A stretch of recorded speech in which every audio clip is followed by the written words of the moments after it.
জিজ্ঞেস করেন যে আমাদের এলাকার মানুষের কী খবর, কীভাবে চলে বা কোনো সমস্যা আছে নাকি কী দেখি। তাই এই তারিখে আমি আমার বাইরে বললাম যে ভাই আমাদের এলাকার তো কোনো লিডার হিসেবে কেউ নাই, মানে যে দায়িত্ব নিয়ে কাজ করবে বা দায়িত্ব নিয়ে যে একটা ঝামেলা বাদ দিয়ে যে দায়িত্ব নিয়ে কথা বলবে সেরকমের লোকজন আমাদের এলাকায় না। অনেক কাছে টাকাওয়ালা মানুষ আছে কিন্তু যে দায়িত্ব নিয়ে কাজ করবে এরকম লোক নাই। তখন ভাই বললো কি ঠিক আছে, তাই আমি সবারই ঘুরে ঘুরে দেখবো যে কিনা কোন অবস্থানে আছে, কিনা কোন সমস্যার ভিতরে আছে, তা চলো। তখন আমি একবার যে আমার এক বস আছে তারে আমি বললাম, বলার পরে সে বস একটা গাড়ি দিয়ে দিল 3 দিনের জন্য।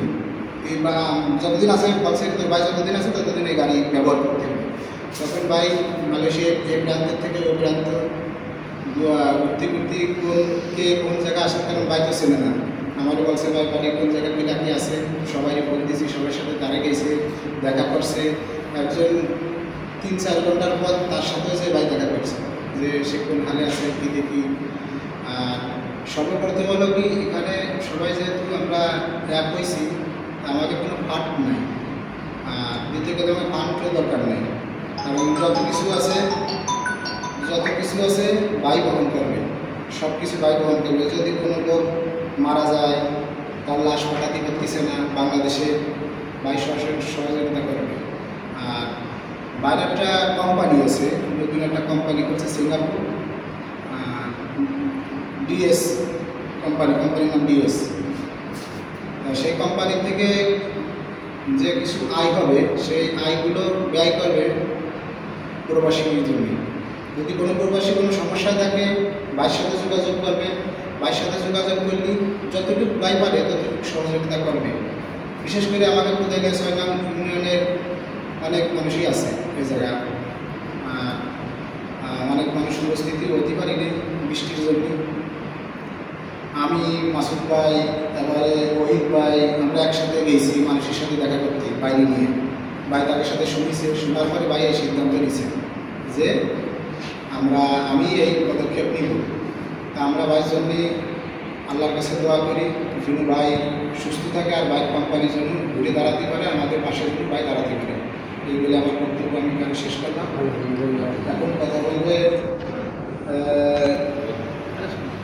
ওহিদ গাজী, এখন কথা বলবে মোহাম্মদ ওহিদ গাজী।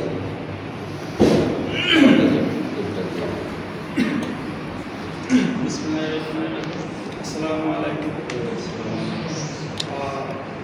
সবচেয়ে বড় কথা হলো যে কোনো মানুষের ভালো উদ্যোগ নেই, তো দূরদায়িত্ব উদ্যোগটা নিয়েছে আসলে প্রশংসনীয় উদ্যোগটা। কারণ প্রবাসীদের আসলে এরকম একটা যদি লোক থাকে সাইডে তো তাও একটা ভরসা পায়। যেরকম সে বারবারই বলে যে ওই তুমি কষ্ট করলে তার সমস্যা আমি যতদূর পারি আমি তাদের হেল্প করবো। এইটাই হচ্ছে বড়। সে যে কাজ করতে আমরা দোয়া করি তার জন্য সবাই যে সে এই কাজ আরও বেশি করে করতে পারে। সবারই একতা রাখা বা এলাকায় যারা আছে বা অন্য এলাকায় হোক, যে কোনো সমস্যার বিপদে করলে সে ফোন করে যদি বলে বা এরকম আর্থিক সহযোগিতা করে তো অনেকের উপকার হবে। সেই জন্য আমরা সবাই তার জন্য দোয়া করি যে সে সুস্থ থাকুক, এরকম ভালো ভালো কাজ করতে পারে। আর আমাদের মাঝে সে শুধু এখন না পরে এসে আসে শুধু খোঁজখবর নেওয়ার জন্য, কারণ সিঙ্গাপুর অনেক ভালো ভালো জায়গা আছে ঘোরার। মালয়েশিয়ার তো আমরা করি যে সিঙ্গাপুর ঘুরতে যাবো, কিন্তু সে শুধু ঘোরা না, সে শুধু আসে মানুষের খোঁজখবর নিতে। তো আসলে এরকম লোক আমাদের দরকার যারা মানুষের খোঁজখবর নিতে পারে। তো আমরা সবাই তাদের দোয়া করি।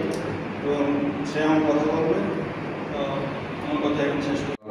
আপনারা সবাই আমাকে চেনেন, বিশেষ করে আমি সিঙ্গাপুর প্রবাসী। সিঙ্গাপুর থেকে আমি মালয়েশিয়া মাঝে মধ্যে আসি এবং মালয়েশিয়া আসিয়া আমাদের এলাকার লোকজনের খোঁজখবর আমি সবসময় জেনে নিই। বিশেষ করে ওহিদ, আমার ছোটো ভাই আনিস, মাসুদ কাজী, মিজানুর ভাই, আরও যারা আছে আমাদের এলাকার যে সমস্ত ভাই ব্রাদার আছে সবার কাছে তথ্য নিই এবং সবাই বলে যে ভাই মালয়েশিয়া সবাই অনেকে ভালো কর্মস্থানে থাকে না।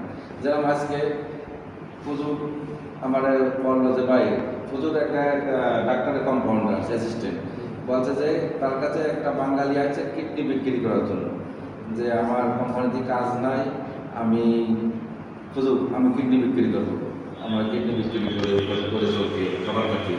তো এটা শোনার পর আমার চোখের থেকে পানি চলে যাচ্ছে।